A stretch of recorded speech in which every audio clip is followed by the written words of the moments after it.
वळूया आपण मैदानाकडे. यावी बॅकफुटवर चेंडू खेळण्याचा प्रयत्न केला. बराच वेळ चेंडू पुलचा फटका मिडविकेटवरून शेतेशी येतला या प्रदीप सोड साखर संघाला.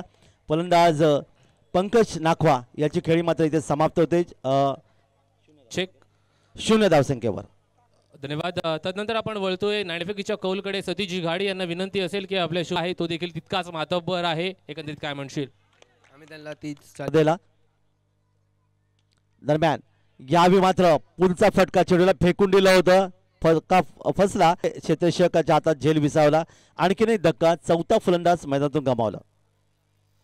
नाजूक अवस्था आहे. बिकट परिस्थितीमध्ये तुम्हाला पाहायला मिळते प्रदीप सोड साखर संघ खरं तर एक चांगला तगडा संघ आहे.